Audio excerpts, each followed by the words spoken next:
What if I told you that some of the oldest, most profound arguments in history provide a crystal clear logical answer to the ultimate question: who created God? Today, we're diving deep into ancient wisdom to unpack why there can only be one eternal creator. If everything we see around us, everything that exists, is the result of causes and events that happened before it, then shouldn't the same rule apply to the question of who created God? To answer that question, we need to look no further than the uncaused cause, the one eternal creator. Think about it. They say that the idea of an uncaused cause is a contradiction in terms, and that the idea of a first cause is absurd. So when we ask the question, who created God, shouldn't the idea that there might be an uncaused cause, a first cause, not strike us as so outlandish? No, it should actually seem like the most natural and obvious answer. But this argument ignores the very thing that makes science possible, the idea that everything is caused by something else. If we are willing to accept this idea in science, then why not apply the same logic to the question of God's existence? Why KU?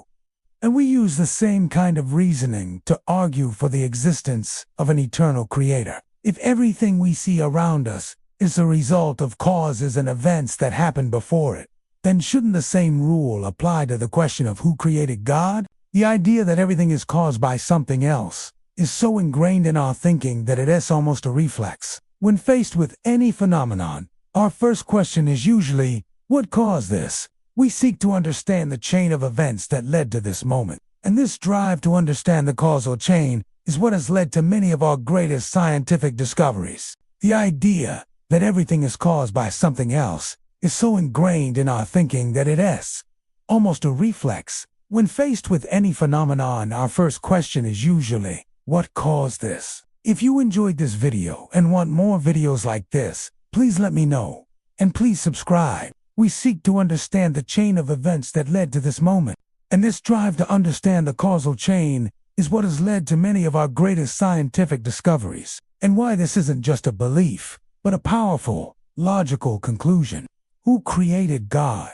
The idea that there might be an uncaused cause. Kanada's idea of pramana is strikingly similar to the concept of a divine being who is the source and sustainer of the universe. The Hebrew Bible also speaks of a time before creation when God was yet to be. In Genesis chapter 1 verse 14, the Bible poses a profound question.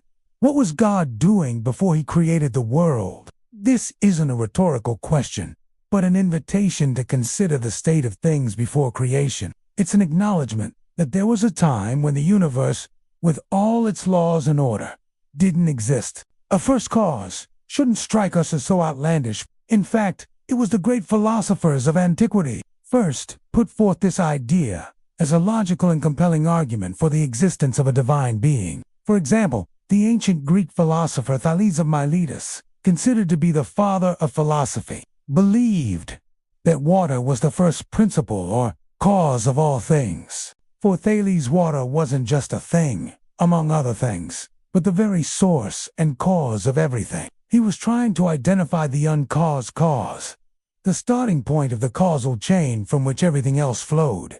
This isn't about dogma, it's about pure reason and observation. Let's get started. Think about it. So when we ask the question, similarly, the ancient Indian philosopher Kanada proposed that the ultimate reality is a single, infinite, eternal substance called Brahma. The idea that there was a time when the universe did not exist leads to another.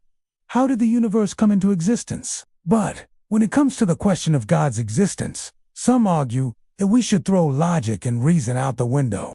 In reality, the idea of an uncaused cause isn't just a logical possibility, it's the foundation of science itself. Thanks for watching.